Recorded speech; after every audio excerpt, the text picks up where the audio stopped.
and welcome to the final bell. It is great to have your company for another week. We are proudly presented by GMHBA, the official health insurance partner of the Geelong Cats.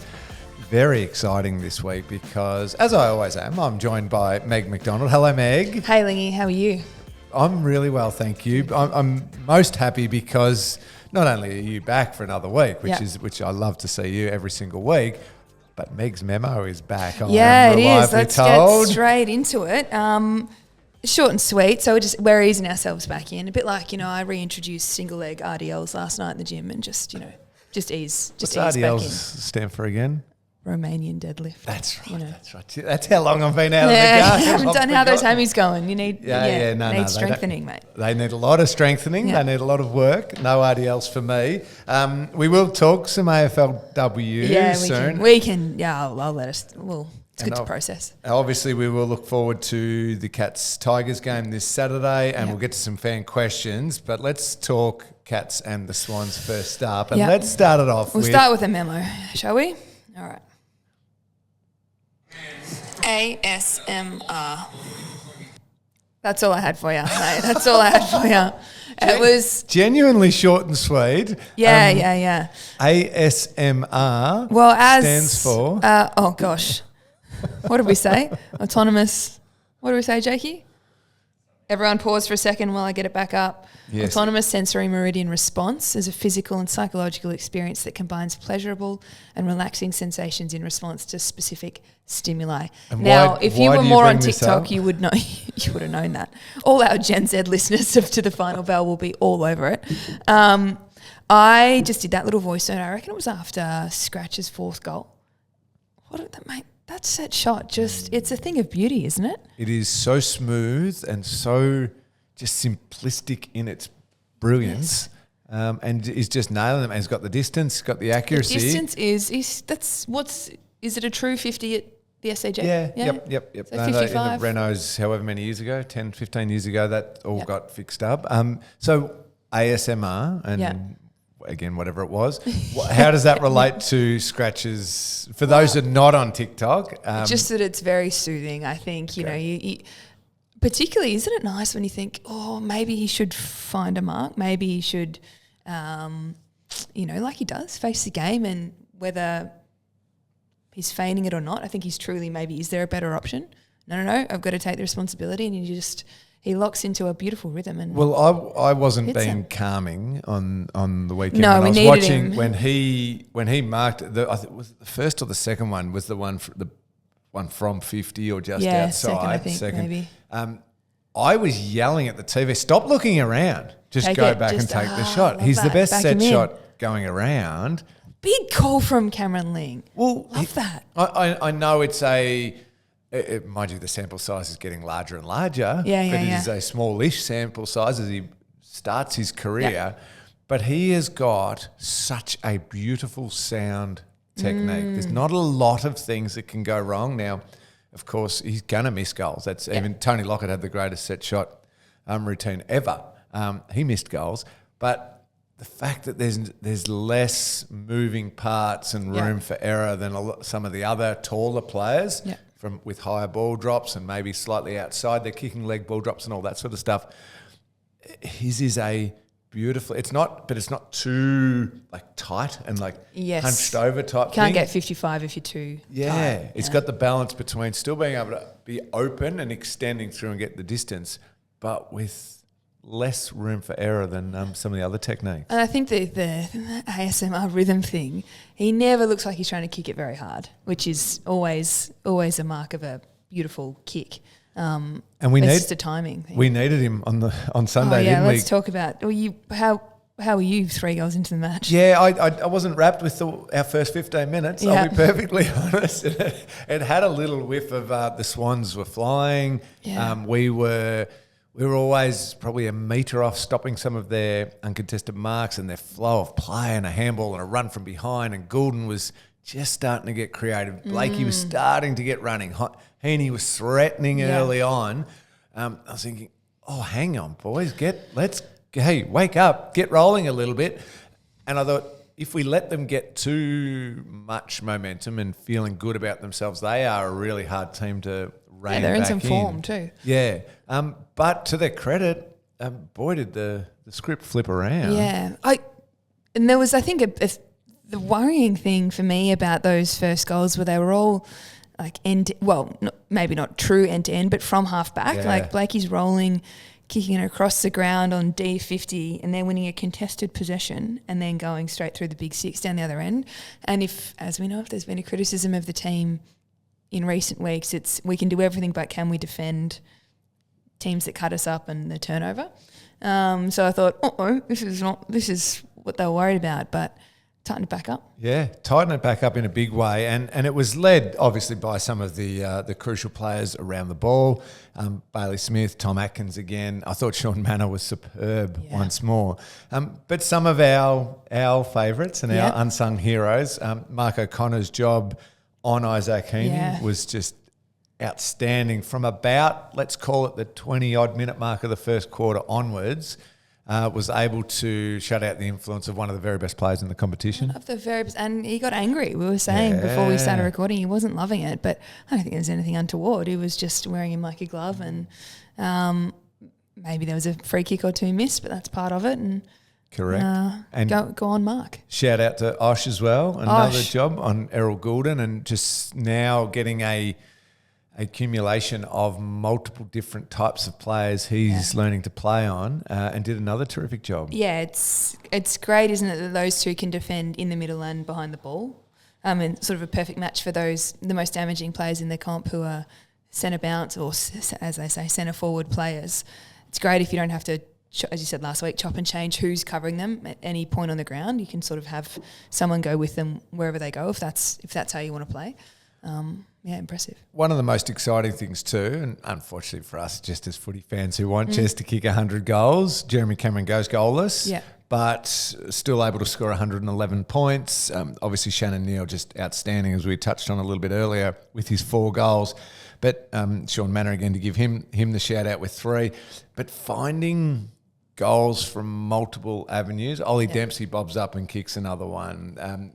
Great to see Tyson Stengle just not necessarily find form, because I reckon he's actually been in form. He's just been missing a couple of his shots, but he finds the big sticks a couple of times, and then Jack Martin with another 2. So those different other little options that come September are going to be crucial, that the weight doesn't all fall upon number 5. Yeah, and there was variety in the way that those guys kicked their multiple goals too, wasn't it? Like Stengle's 2 were great. 2, 3, 4? He ends up with 3. He ends up with 3. He was sort of running in for that last one, wasn't he? But his first 2, I can't believe they didn't. I mean, obviously on the review it'll be don't miss those tackles, but that's amazing strength from. He's a very small guy, so to stand up and finish and then to flush one again from outside 50 on the boundary, he was loving it. The other one in the forward line, who we sometimes skip past him because he's just been so amazing for so long, does show you give the skipper a little rest. Just reload or the cat re-emerges, that contested mark, and bang, go. The power stores are fully stocked. Good luck. Yeah, he's a beast, isn't he? I do also want to say Grant Myers, that play that's a hard goal. That play on from the boundary free kick, slots it when we weren't on his outside leg. So on his outside leg, with which he makes even more outside by the way he turns. At a point in the game, it's still the first quarter, so you're free to try things, but we certainly weren't on top. We needed that goal. It's great to see him. If he can kick 2 goals from the midfield, loving that. So, it was a really, and probably out of all the games to finish the season, let's say in the last block of 4 or 5, it's probably been the biggest test to go to the SCG against an informed Swans team who've got some of their best players back and playing good footy. To see the team handle a poorish start and then to work their way through and come out of it with a pretty convincing victory was really pleasing, and I must admit had me finishing up Sunday in a very, very happy mood. Yeah, love that. Also, the 8 intercepts for De Koning and 9 for Stewart. It's good to see Sam get in amongst it and turn the ball over. And Good signs for the defence as well. Absolutely. One of the other signs for the defence, Jack Henry was the man who was subbed off for Jack Bowes, albeit very, very late in the game. Very late. Jack had to do a bit of running after the game, which is never ideal. But the club have said it's a precautionary thing, a maintenance thing. I think you and I, Meg, have been two of the biggest cheerleaders of how important Jack Henry is to the Cats' premiership chances. So keeping his body managed and really sound heading into September is obviously important as well. No other real injuries coming out of the game, which is really good news, which probably allows us to flow on a little bit to the VFL and the Cats with a 45-point win over the Swans and some really good form for a couple of the younger players in the team. Jade Polkinghorne kicking 4 goals and Mitch Edwards, who I think everybody internally continues to be pretty excited about. A pretty strong game, 23 disposals, 11 clearances and a bunch of hit-outs. Jai Clark with 33 disposals as well and 4 clearances. That's got to be one of his best. I don't know how many times you've seen him get over 30. Love the response too. You know, he would be feeling that a competitor always feels the frustration of I want to be in the senior team all the time, and you never ever shy away from that. He comes in, plays well, does a good job in the seniors, but misses out because obviously you got Dangerfield and Martin coming back in. Good players. You could drop your bottom lip and have a sulk about it, or you can go out and get 33 disposals and get clearances and play a really good game and have your name sitting right there to show to the coaches, you need me, I'm ready to go. Yeah, it's going to be a challenge across the next couple of weeks because that was the final. Yes. That was the final VFL game for the year. So how they make sure that those guys continue to get the exposure when I think have confirmed we'll get if we win, we've got to win. So we've got to win the qualifying final first. But there won't necessarily be a lot of footy for them to play in match circumstances over the next month. But correct. Also a challenge for some of these players, Meg, who happy to say got through the game really well and continued to build their way back from injuries and some of them longer term injuries. So Mitch Duncan gets through the game pretty well. Kicks a goal. Kicks a goal. And I did not know this. I knew that somebody ran out in the ground to celebrate with him.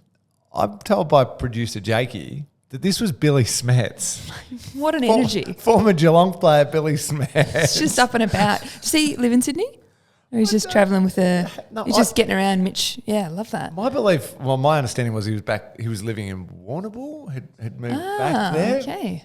Maybe on some sort of trip, but Billy was out Family there celebrating. Family were loving it. Yes. Yeah. Brilliant. Cam Guthrie got through, which is such good news. We just want him playing footy. Yeah, we do. And getting fit. Jake Colajasny got through. Yep. Had a good, what did we say, Jakey? 13, 4 marks.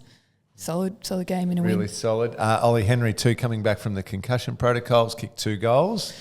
Yeah, we think there'll be a spot in the AFL team. We'll see what they do, possibly for a forward, because Scratch has given that one match ban. So. Have we, as the club, accepted the 1 match ban? Yes, so Shannon Neal will miss. I'm not going to comment because...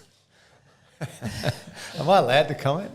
I won't. Don't worry. All our listeners know. First suspension for the year. Yeah. For the Cats. Yeah, that's terrific. Good, well done, boys. Terrific discipline. Yep. Keep that going for a little bit longer. So I suppose from that, we've got young players shoving their hand up. Yep. Jai Clark, Mitch Nevitt, these types of players saying, pick us, we're ready to go. Then you've got super experienced players coming back saying, hey, we're building. Again, if you need us, we're going to be ready to go, which is really important.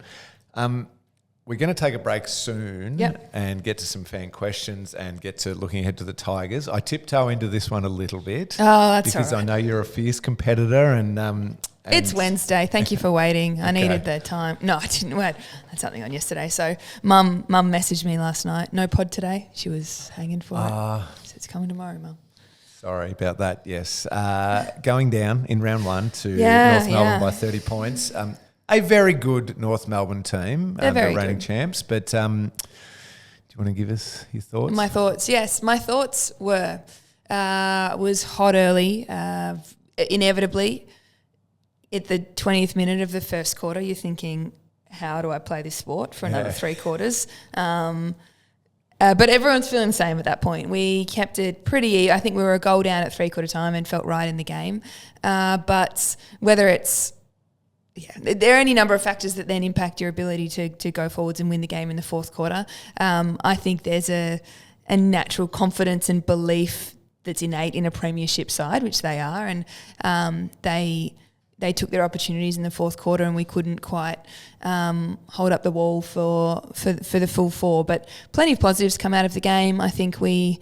I was going to talk. Well, I'll talk to you off air about tactically what we changed this week. But again, you feel like you put up a performance where there are positives to take out of it, and there's a very clear path to how we get better. A couple of debutants. Yes. Emma Kilpatrick did really well down in defence.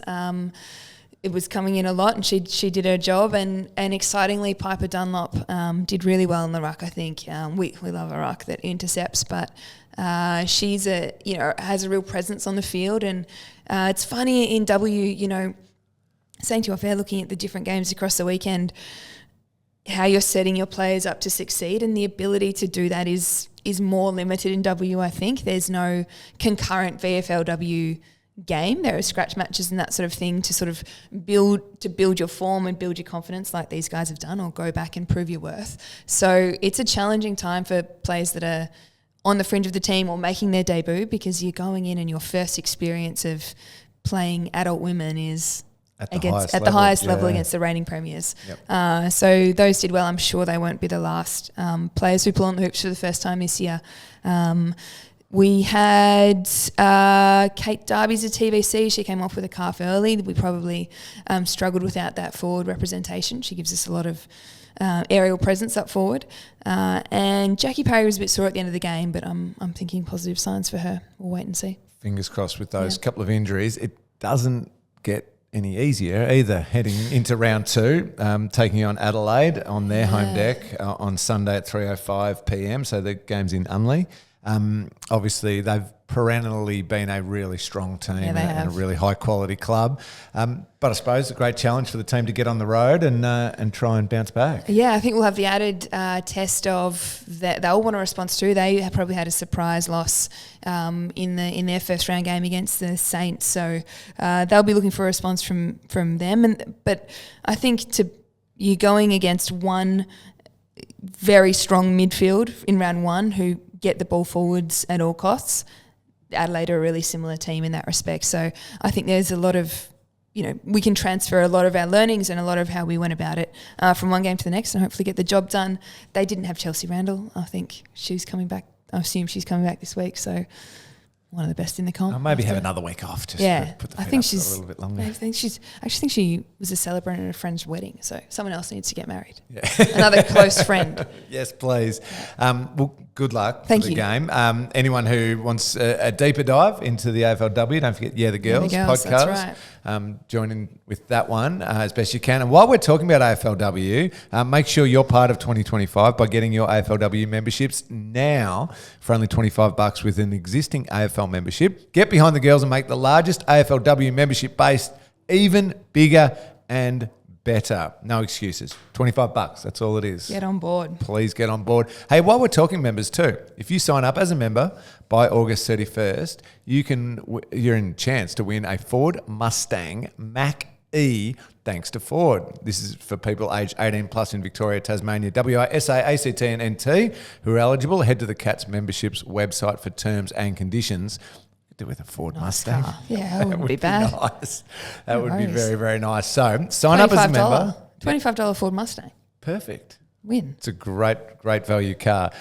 Do that one. Jump on the website and sign up. Now let's take a break and let's get to a few questions and look ahead to the Tigers game next. Winning a three-peat isn't easy, but at GMHBA Health Insurance, that's exactly what we've done. By winning the 2024 CanStar Outstanding Value Hospital cover in Victoria 3 years running.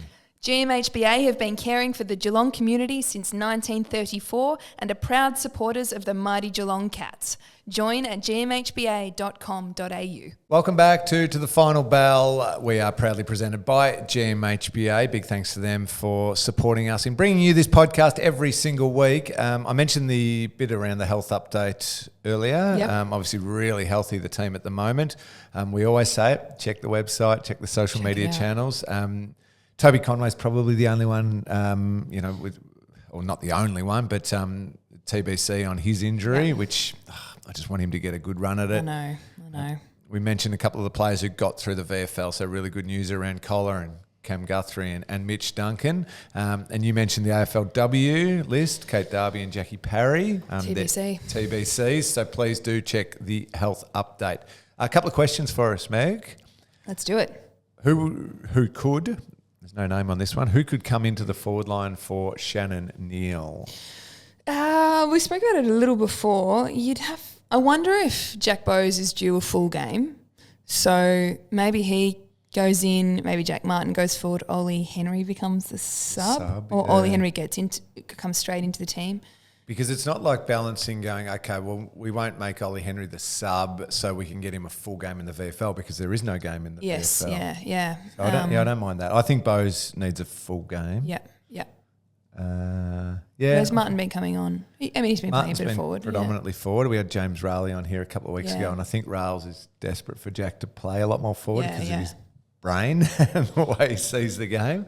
I like that. So Bowes in the starting 22. Yeah. And Ollie Henry in as the sub. I like it, Meg. I'll go with that. This one's just a statement, and I hope we covered it a little bit, but let's just say it out loud one more time. How good was Sean Manor? How good has Sean... We'll say it again. Yeah, how good has Sean Manor been this year, and how good was he on Sunday? Yeah, I was just going to look up how many goals for the year. Does anyone know off the top of the head? 27. 27. Yeah. He keeps just ticking them off, like 3 a week. And That's he's nice. so important with some almost centre forward clearances around stoppages.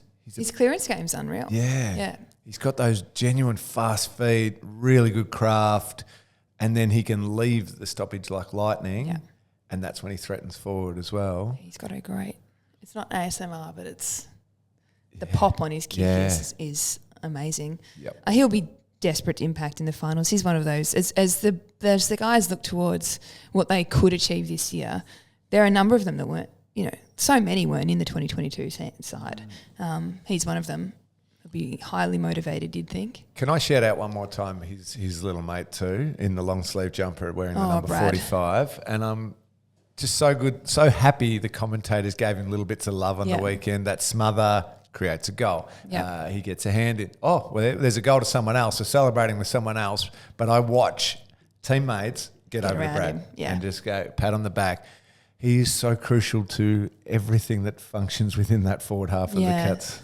And that's, you're talking about coaching your under-14s, and when you're trying to reward the players that are doing the selfless acts and perhaps not getting as much external recognition, I reckon it's the in-the-moment stuff where your teammates love you that feels the most important. Yes. It can go up in a team meeting and there can be edits of things that you've done to help the team, and that feels great. But if you're getting hyped around that person at the time that it happens, I feel like that's the most valuable. You feed off it, don't you? Yeah. You feel like you want to do more of it. You want to do more of it at an even higher intensity and energy. Yeah. And you want your mates, if your mates love you, that's the number one. Yep. I couldn't agree more. So good shout out to Sean Manor, but a little shout out to Brad Close as well. This one's, will Mark O'Connor keep tagging after his awesome work on Heaney on the weekend? I would have said it's not so much for Mark tagging. He's playing as a more of a lockdown defender. Yeah, he's defending, Yeah, and throughout the course of the entire season has just done an outstanding job at it. And I think you've talked about it quite a bit throughout the season anyway, Meg, but his ability to win one-on-one contests but then join in the attacking side of the game without being a full... He's not Tom Stewart.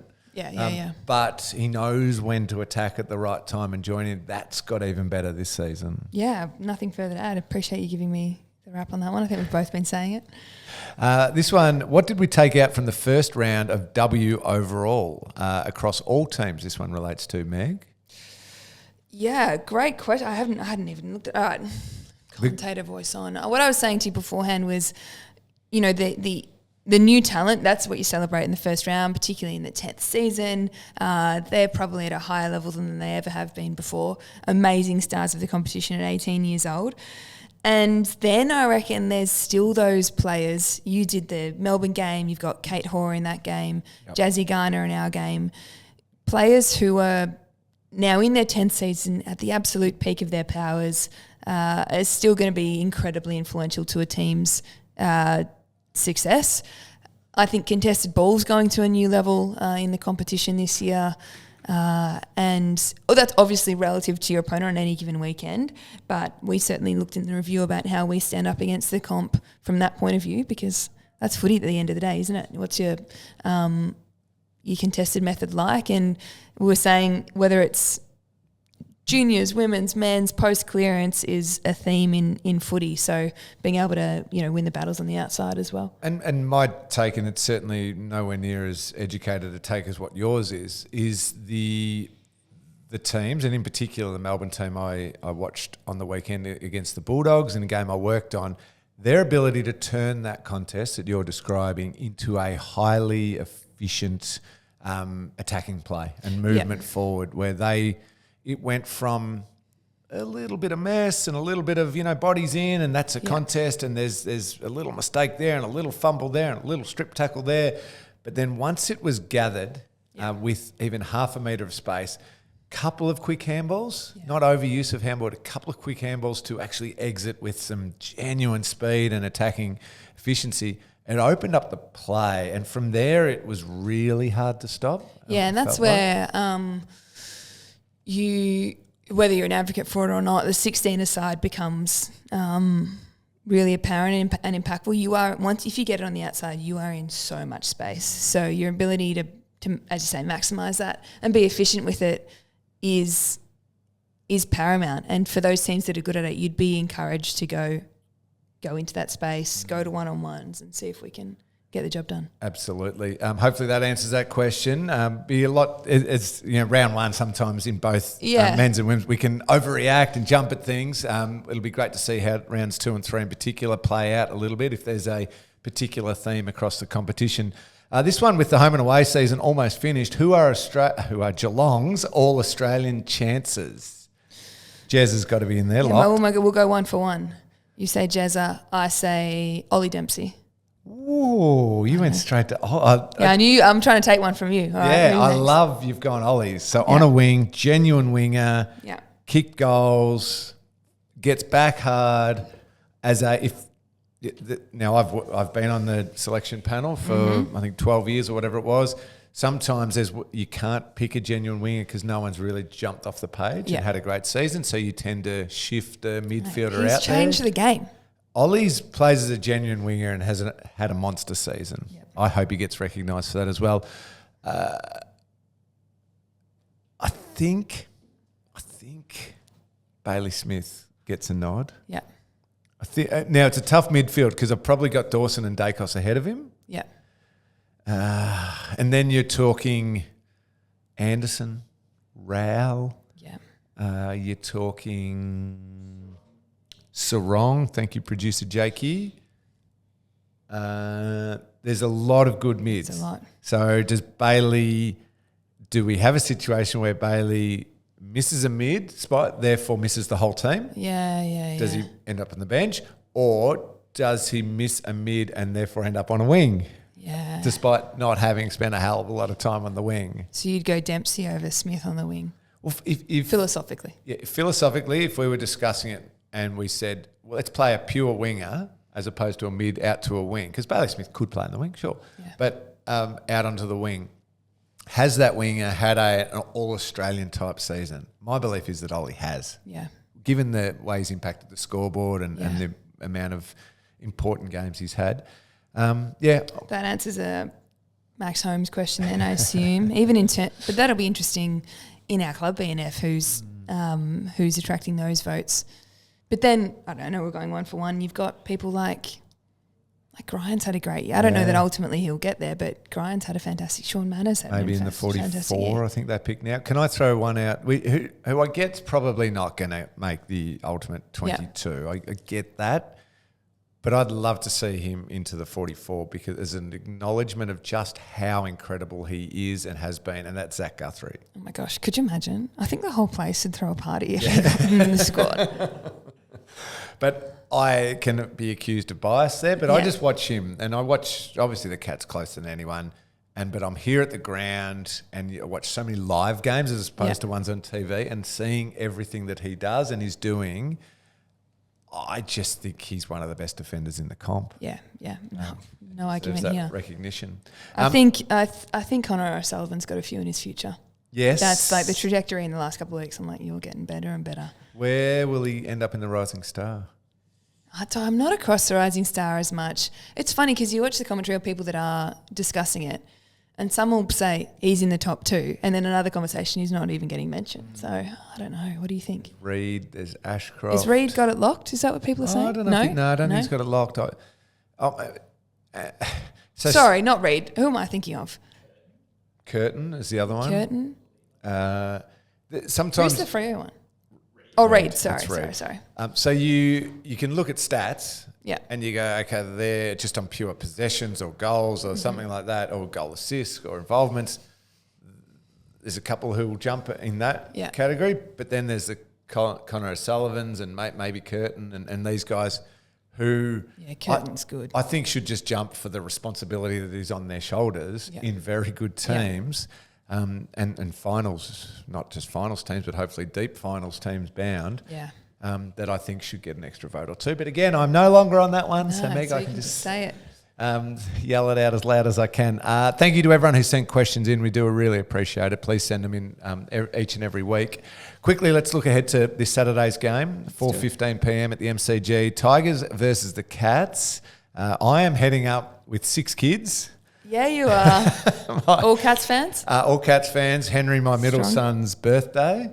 And I said that he could take a whole bunch of mates up to the Tigers game for his birthday. And Nicole, my wife, has quite cleverly pointed out that we have a 7-seater car. So there's me and 6 seats. That if there's 6 kids, no room for her, and she's got to sit on the couch and sit by the fire reading. And is he taking his brothers? That was my only thing. Is I said, you got to include your 2 brothers. Yeah. Oh, do I have to?